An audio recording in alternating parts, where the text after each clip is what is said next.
Rape पीड़िता गीता कश्यप को न्याय न मिलने पर सपा का प्रतिनिधि मंडल पहुंचा रेप पीड़िता के घर। कानून व्यवस्था को लेकर प्रदेश सरकार पर साधा निशाना। भाजपा सरकार में नहीं है बेटियां सुरक्षित, प्रदेश में है जंगल राज कायम। आज समाजवादी पार्टी का प्रतिनिधि मंडल किरणपाल कश्यप एमएलसी शामली के नेतृत्व में बेवर थाना क्षेत्र के उस गांव में पहुंचा जहां एक रेप पीड़िता की विशेष समुदाय के व्यक्तियों द्वारा पहले रेप किया गया, उसके बाद उसकी हत्या कर दी गई, जिसमें पुरुष ने एक आरोपी को तो गिरफ्तार कर लिया, लेकिन अन्य नामजद अभी तक फरार चल रहे हैं। आरोप है कि पुलिस ने जानबूझकर उन्हें गिरफ्तार नहीं किया, जिनकी गिरफ्तारी के लिए लगातार परिवार के लोग कहीं तो धरना तो कहीं पर सत्ता पक्षों से अपनी आवाज को बुलंद व न्याय के दिलाने के लिए गुहार लगा रहे हैं, जिसको लेकर प्रतिनिधि मंडल और मौके पर पहुंचे थाना अध्यक्ष बेवर से भी वार्तालाप हुई। आपको बता दें, जनपद मैनपुरी के बेवर थाना क्षेत्र के ग्राम अहमदपुर में बीते 5 और 6 अगस्त की मध्य रात के समय ब्राह्मण समाज के एक व्यक्ति ने कश्यप समाज की 24 वर्षीय अविवाहित युवती के साथ घर में घुसकर उस समय बलात्कार किया, जब घर पर परिवार का कोई भी सदस्य मौजूद नहीं था, जिससे शर्मसार होकर युवती आत्महत्या करने के लिए मजबूर हो गई थी। वहीं परिजनों ने हत्या का आरोप लगाया था। इस संबंध में युवती के परिजनों ने बलात्कारी प्रशांत पांडे के अलावा इंद्रेश पांडे और निषाद पांडे के विरुद्ध घटना की रिपोर्ट दर्ज कराई गई थी। इस संबंध में पुलिस ने आरोपी प्रशांत पांडे को गिरफ्तार कर जेल भेज दिया है, लेकिन घटना में शामिल नामजद इंद्रेश पांडे व निषाद पांडे की अभी तक गिरफ्तारी नहीं हुई है, जिसको लेकर आज भी पूरा परिवार दहशत में है, क्योंकि परिवार के लोगों को लगातार धमकियां मिल रही हैं। मौके पर पहुंचे प्रतिनिधि मंडल और थाना अध्यक्ष बेवर के बीच कानून व्यवस्था और गिरफ्तारी को लेकर तमाम बातें हुई। इसके बाद सपा के प्रतिनिधि मंडल में शामिल राज्यपाल कश्यप मीडिया से रूबरू हुए, जहां उन्होंने भाजपा पर कानून व्यवस्था को लेकर जमकर निशाना साधते हुए क्या कुछ कहा, हम रूबरू करवाते हैं इस खबर के माध्यम से। सर, आज यहाँ पर ये गांव है बेवर थाना क्षेत्र में अहमदपुर, यहाँ किस उद्देश्य से आए हैं, क्या पूरा मामला है? इस उद्देश्य से आए कि लड़की की हत्या हुई, रेप हुआ और जघन्य अपराध हुआ और मुलजिम अभी तक पूरे पकड़े नहीं गए। इसलिए राष्ट्रीय अध्यक्ष जी के निर्देश पर हम सब लोग ये जांच करने आए थे कि पीड़ित परिवार से मिलकर के पूरी घटना की सही जानकारी हमको मिले, क्या कार्रवाई हुई, क्या कार्रवाई नहीं हुई अभी तक।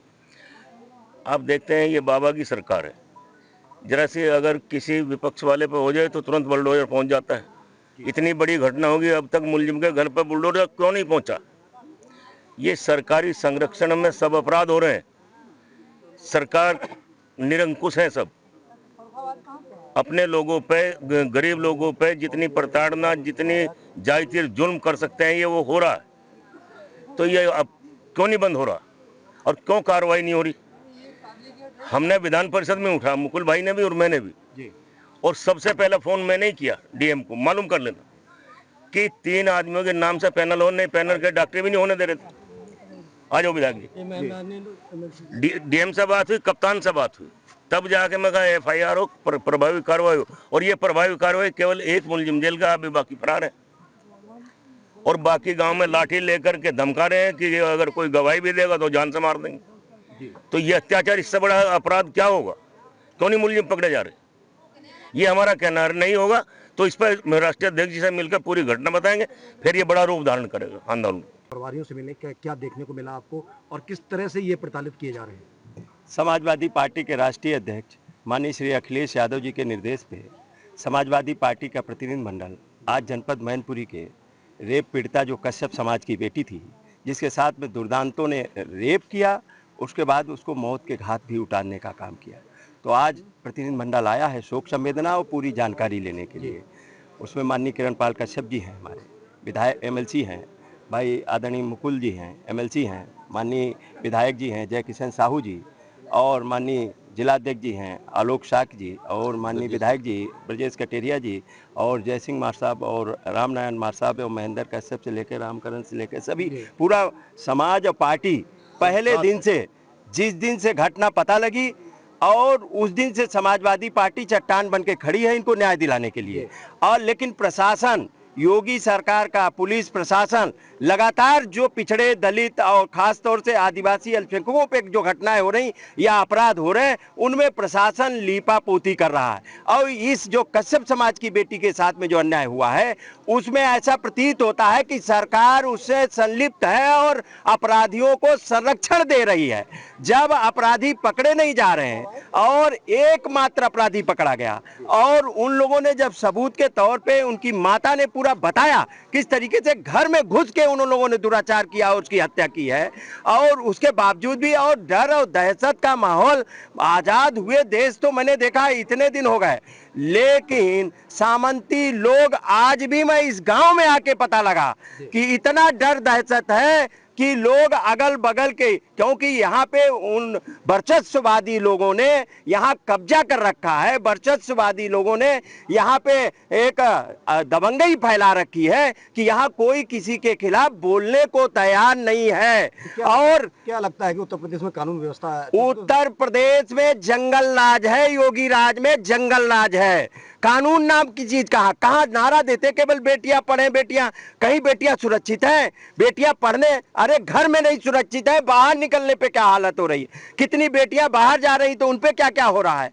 और कितनी, मैं तो लगातार माननीय अखिलेश यादव जी और समाजवादी पार्टी प्रतिनिधिमंडल में भेजती रहती। मुझे मालूम है ये कश्यप समाज की बेटी के साथ में यहाँ पे दुराचार हुआ, यहाँ पे उसके साथ में दिन दहाड़, और उसके बाद में हत्या की गई और कार्रवाई नहीं हो रही। उसके बाद में मैं बनारस में भी गया था, वहां भी बिंद समाज की बेटी थी, उसको, वो स्कूल गई थी, उसको भी ढाबे पे पकड़ के जिस तरीके से सामंती सोच के लोग शामिल हैं। लगता है कि जो रेप करने वाले व्यक्ति हैं, आरोपी हैं, उन पे कार्रवाई नहीं हो रही है सरकार? ये बीजेपी की सरकार जब से आई है कुछ जातियों को पूरी छूट दे दी गई है, चाहे आप हत्या करो, चाहे लूट करो, चाहे डकैती करो, चाहे बलात्कार करो, चाहे जमीन हड़पो, चाहे कब्जा करो, चाहे मारो, चाहे पीटो, उन पे कोई कार्रवाई नहीं होगी और उनकी तरफ बुलडोजर का भी मुंह नहीं जाएगा, उनका इनकाउंटर भी नहीं होगा। लेकिन अगर कोई पिछड़ी जात का या पीडीए में से है, उसके घर बुलडोजर भी जाएगा, उसके घर इनकाउंटर भी होगा। आप बताइए, ये बेटी एक गरीब है, अभी ये गरीब बेटी की, जिसकी कश्यप समाज की जो बेटी है। परिजनों का आरोप ये भी है कि सत्ताधारी यहाँ का विधायक है जिसके दबाव में पुलिस काम नहीं कर रही है। आपने पुलिस से भी बात की है? पुलिस क्या मैम, अभी लगातार आप पुलिस से बात कर रहे थे, तो क्या आश्वासन उन्होंने दिया और किस तरह का आपने उससे? जो मैंने परिवार से जानकारी ली और गांव से जानकारी ली, ये तो बहुत सोचने का विषय है। क्या पुलिस का इकबाल है? आज तक पुलिस का इकबाल बताइए, योगी जी बताते पुलिस का इकबाल? यहाँ तो गुंडों का इकबाल चल रहा है, वो लाठी लेके घूम रहे हैं और जो इनके परिवार से मिल लेता है उसको घर में धमकाने जाते हैं। ये आज तक महिलाएं निकलने को तैयार नहीं, इनके रिश्तेदारियों से आज महिलाएं आई हैं यहाँ पे, रिश्तेदारी से। ये अगर कोई इनके घर से मिलने चला जाता है तो उसको धमका रहे हैं।